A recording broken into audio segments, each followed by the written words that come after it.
Assalamualaikum dan salam sejahtera semua. Selamat datang ke Dedok My Channel.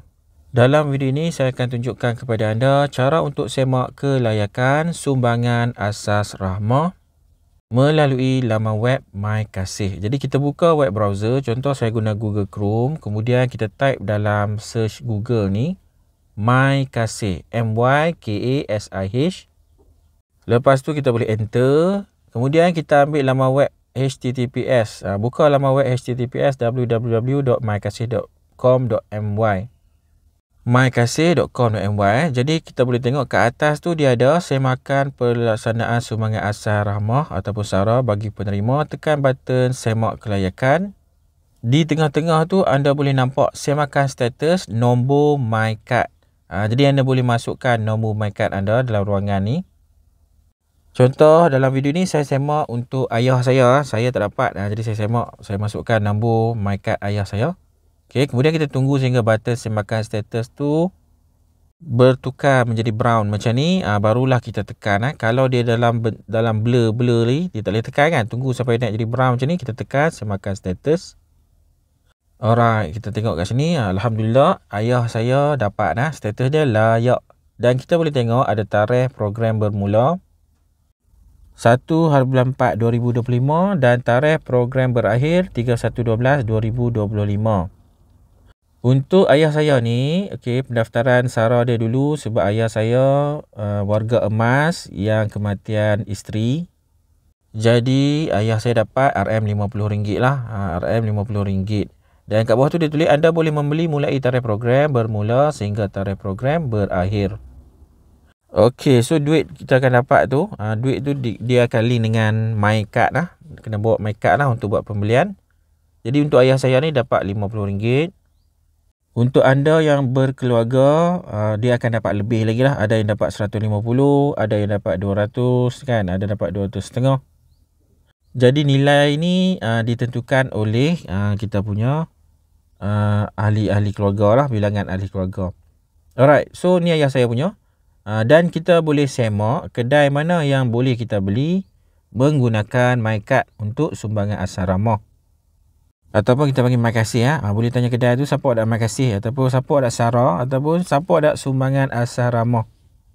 Singkatan dia SARA. Ataupun kita kata nak guna My Kasih boleh jugalah. Alright, kat bawah ni kalau scroll ke bawah sebenarnya kita boleh semak kedai mana yang support. Ada button senarai kedai, tekan kat situ.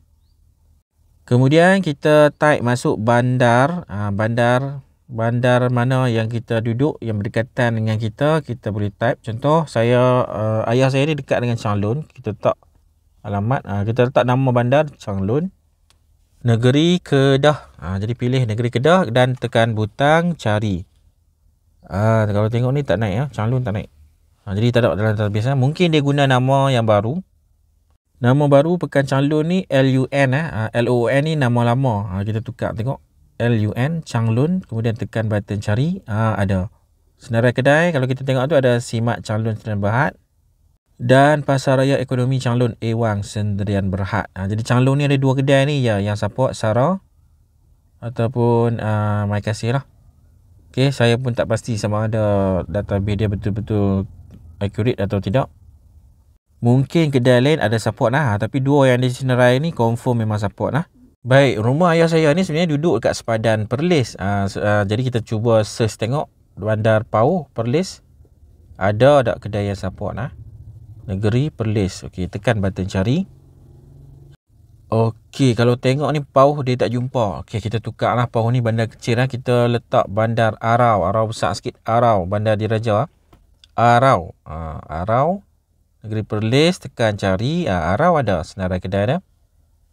NFS AMG Arau di Putra Mat Simat Arau. Kalau tengok tu di Putra Mat ni sebenarnya duduk dekat Ulu Pau. Jadi yang ni dekat sekali lah. Kalau ikutkan lokasi ni, Taman Desa Ulu Pau di Putra Mat, sebenarnya lagi dekat lah dengan rumah ayah saya. Walaupun kami duduk Kedah kan, ayah saya duduk kat Kedah, tapi dah sepadan Perlis. Kalau Changlun tadi tu lagi jauh daripada Ulu Pau ni. So bolehlah satgi saya habaq kat ayah saya kalau nak beli barang-barang menggunakan sumbangan asas rahmah atau My Kasih ni. Pilah kedai di Putra Mat ni. Yang ni dekat. Alright, itulah dia cara macam mana kita nak semak kelayakan sumbangan asas ramah ataupun SARA ataupun dipanggil MyKasih di bawah MyKasih Foundation, dan cara untuk kita semak kedai yang support untuk pembelian menggunakan sumbangan asas ramah. Jadi laman web dia mykasih.com.my. Untuk semak, kita tekan je button semak kelayakan di atas tu dan kita masukkan nombor MyCard kita. Kemudian kita tunggu sehingga button semakan status tu bertukar menjadi warna brown. Baru kita tekan semakan status. Okey, daripada tu kita boleh nampak lah layak ataupun tidak. Alright, sekian saja untuk video kali ini. Terima kasih semua kerana menonton. Assalamualaikum. Bye-bye.